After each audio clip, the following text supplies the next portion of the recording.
Tenemos dos cosas para mencionarte. Uno, lo que está sonando. Sí, Pero eso nos lo va a contar ahora la gente que está aquí con nosotros. Eso es lo segundo. sí, Está Jonathan Vera, que no es martes hoy, es es lunes, lunes. pero viene acompañado de Antonio Formaro. Así que vamos a pedirle a Jonathan que nos presente a Antonio. ¿Cómo te va, Jonathan? Saludos Hola, a toda la Jonathan. audiencia. Bueno, una hermosa mañana para romper la rutina de los martes, porque este fin de semana tuvimos el privilegio de tener unas actividades con el maestro Antonio.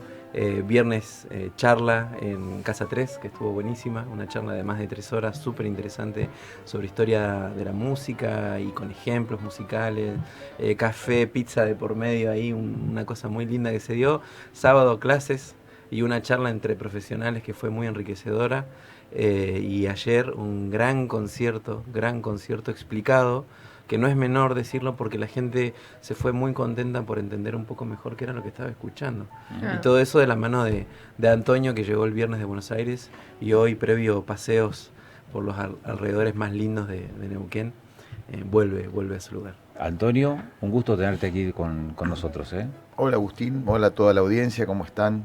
Bueno, Buen ¿cómo día. fue la experiencia de ayer? Bien, bien, estoy muy contento, fue espectacular, el público, la presencia de un montón de gente, un montón de gente joven también, y Eh, la verdad que Hace unos minutos atrás, cuando ingresabas acá, decías, un concierto de estas características lleva una preparación de no menos de 6 meses, ¿no? ¿Cómo es eso? bueno, en realidad puede llevar hasta más, porque lo que uno toca lo tiene que incorporar, eh, a veces durante toda la vida para tener un nivel profesional y tiene que amarlo mucho, eh, para que después se note, se perciba. Esos 6 meses son de lograr el grado de maestría más elevado posible para satisfacer al ego y al entendido. Y decías otra cosa que me sorprendió sobremanera mientras estábamos charlando. No tocaba otra cosa, que no sea eso. En ese periodo no, apenas tenía que recuperar algunos conciertos para tocar con orquesta y piano, pero que ya los había tocado muchas veces, o sea que no me requería tanto tiempo como esto, que muchas de estas piezas no las había tocado nunca, ¿no? Era parte de una cosa de un camino que yo quiero hacer con este compositor, Félix Mendelssohn, de terminar haciendo su obra completa. ¿Por qué Mendelssohn? Es un compositor que es fascinante. Una vez escuché a Pepe Liachev, yo era en los años 80, estaba en un taxi en Buenos Aires, iba yendo al conservatorio. Y me acuerdo que él dijo, voy a hacerles escuchar una cosa del Sueño de una noche de verano, que era la sección que tiene coro de niños y femenino nada más, porque hacen de hadas, de un compositor que me resultó fascinante siempre. Desde ese día y desde la radio me resultó un compositor deslumbrante, porque tiene un toque de elegancia, fantasía e imaginación diferente al de todos los compositores. Ajá. No solamente te fascinó eso, también te fascinó la radio, porque venís de hacer alguna experiencia en radio. ¿Cuánto hace que estuviste en Nacional durante 8 años? Estuve desde 2015 el año pasado, o año pasado, digamos, cuando, bueno, cambió la idea de la radio allí, que tomaron a la gente más de planta, yo era Claro. colaborador.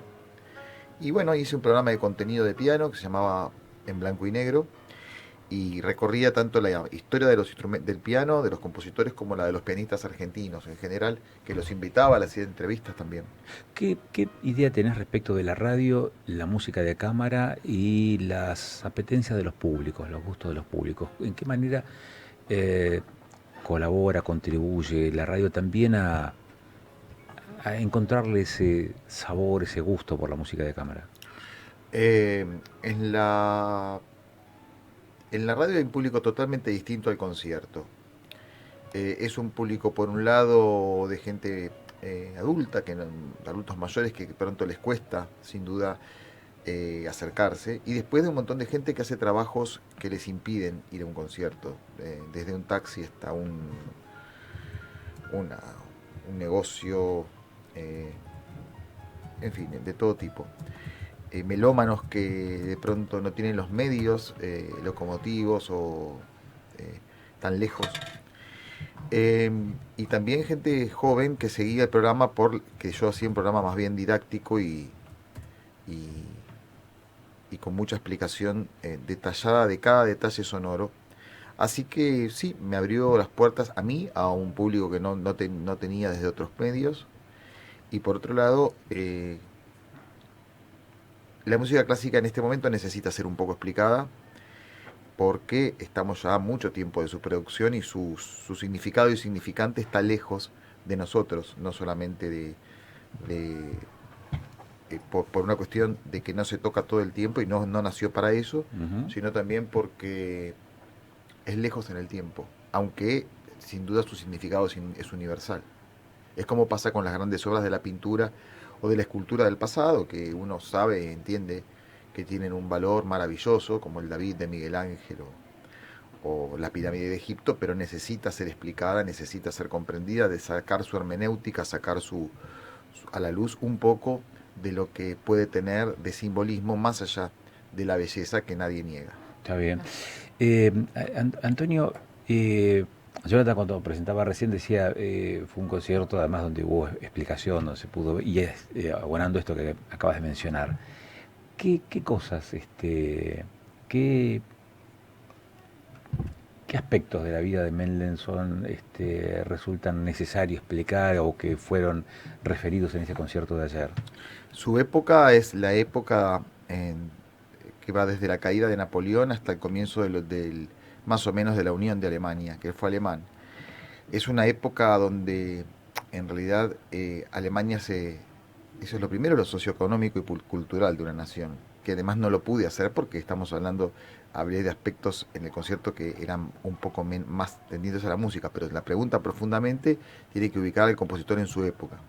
Era una época que luego del final de los ideales de la Revolución Francesa en Europa hubo un momento un poco represivo en cuanto a la expresión de la libertad, y la música se transformó en un lenguaje sin palabras que fue ensalzado como un medio de comunicación sin censura, ya que fue un periodo de gran censura, los años de 1810 a 1850.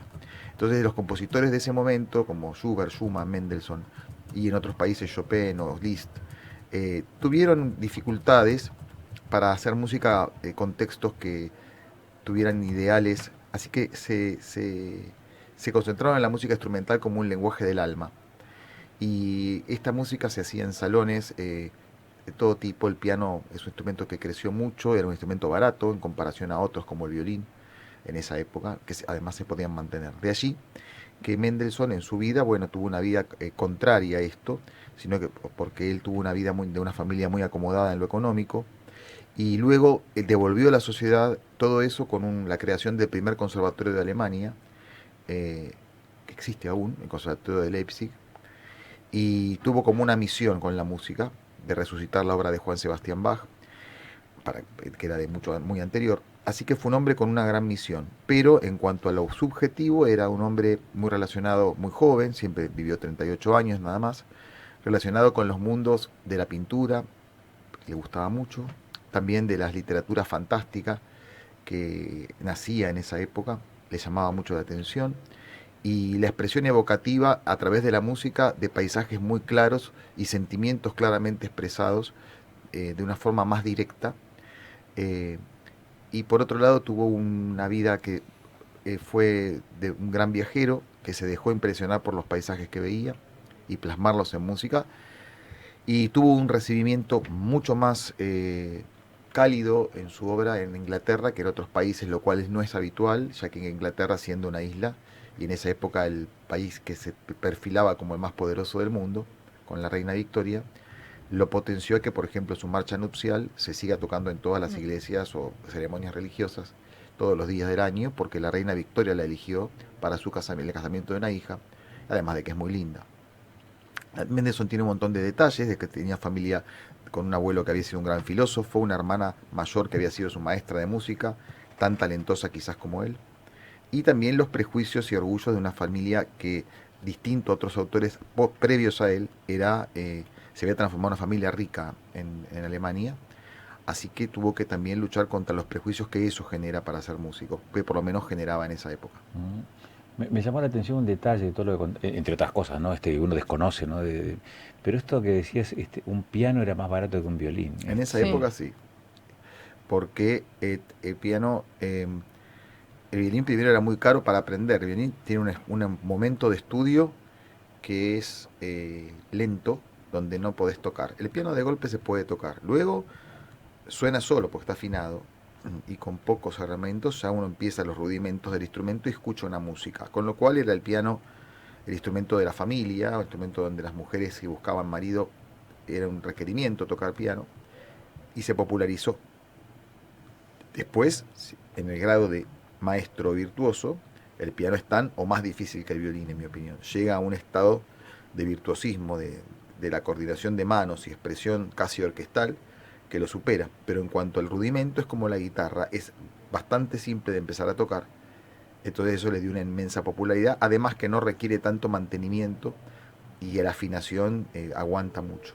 Mira, para quienes nos siguen en 24/7, estamos compartiendo allí un registro audiovisual y vamos a pedir también el sonido, a ver si lo podemos compartir.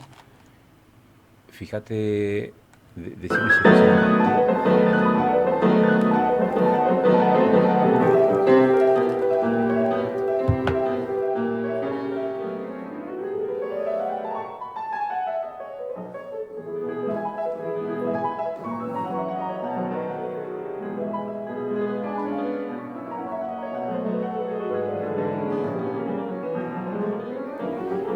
Jonathan, ¿esto es de ayer?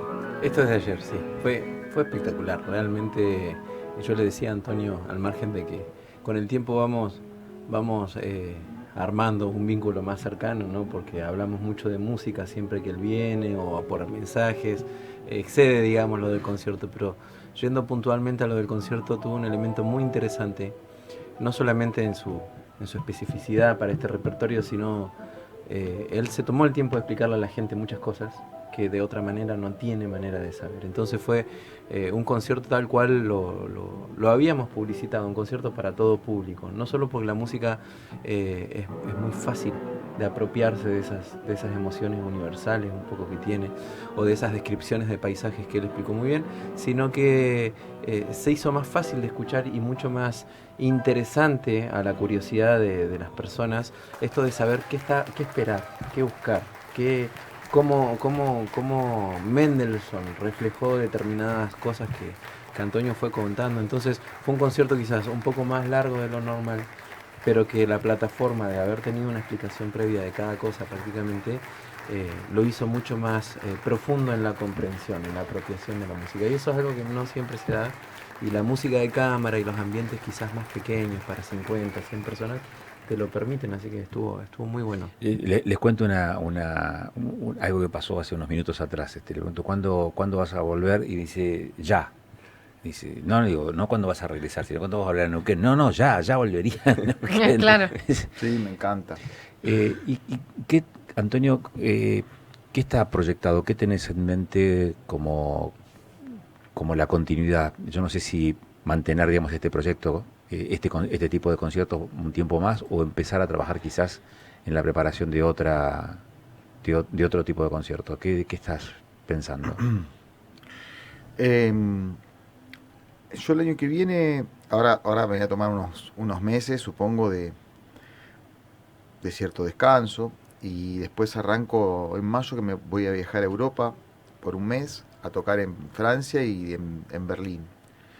Tengo 4 conciertos y después voy a ir a México a tocar a un festival que se llama Festival Revueltas. Y esos son como los compromisos que, bueno, van surgiendo de trabajo, de cosas que yo ya he tocado. Y eso, bueno, se maneja a través de lo que uno hizo, y los que programan van viendo vía redes, vía representantes, en que pueden contar conmigo. Después están los proyectos personales, lo que uno tiene ganas de proyectar para más adelante, que tiene que ver con qué música quiere tocar, que lo básico es difundirla. Así que estoy pensando un poco en que bueno, de pronto capaz que armaré otro concierto así, o capaz que terminar una serie de grabaciones que tengo preparadas, no lo sé muy bien. Voy a ver cuando baje de todo esto qué pasa. Lo que pasa es que por lo pronto tenés compromisos para los próximos meses, bien entrado el 25 también, ¿no? Sí, hasta agosto sí. Hasta agosto. Hasta agosto sí, y luego una época que, como digamos, esta época por lo menos en lo que es Argentina, se va a decidir, se va viendo lo que pasa el año que viene. En la música clásica tarda más, no es como en la programación. Hablo de la música clásica, no la ópera. La ópera es lo primero que se programa en la Argentina, ¿no? En los teatros que tienen ópera, que no son muchos, pero hay algunos, además de Buenos Aires, el Teatro Colón, es lo primero que se larga. Después, y el ballet, porque es lo que más gente requiere. Luego la orquesta, y por último aparece qué va a pasar con la música de los instrumentos solistas como el piano. Entonces eso lleva una espera y lleva unos meses como de cierta incertidumbre. Por eso yo siempre prefiero pensar en qué voy a hacer en 2026, 2027, para no cebarme tanto con que si tengo trabajo el año que viene o no. Eh, es una forma también de tener la tranquilidad y la calma de poder concentrarme en las obras de arte que quiero poder tocar, porque es una experiencia de vida, que quien tiene el don de hacerlo, tiene hasta un deber de hacerlo.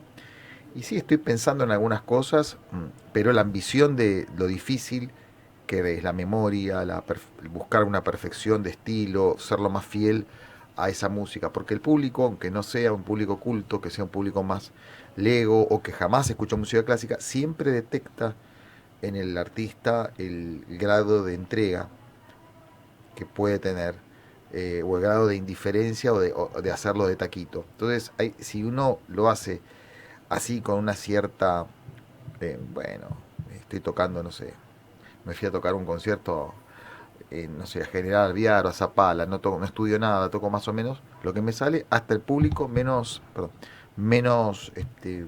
preparado detecta esa cierta indiferencia, y es algo que a mí no me gustaría caer jamás.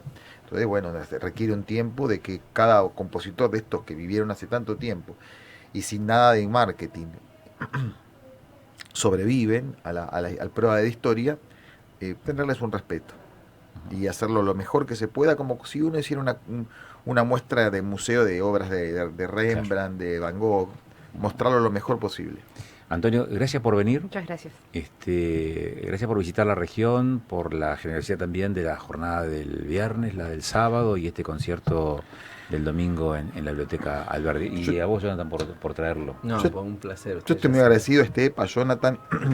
Es una propuesta que empecé que hay que apoyar, es de gran calidad y que no va a lo maniqueo de que te va a gustar porque es simple, sino que propone hacer algo que hoy no estamos acostumbrados en el mundo, de no menospreciar al público que está escuchando la música, no considerarlo un ignorante porque a veces escuche boleros, rock o reggaetón en la casa. Además de escuchar eso, puede escuchar otra música y que no es tan ajena como cree, y eso es lo que Estepa tiene de apasionante y de bueno, de no menospreciar al público neuquino y ninguno.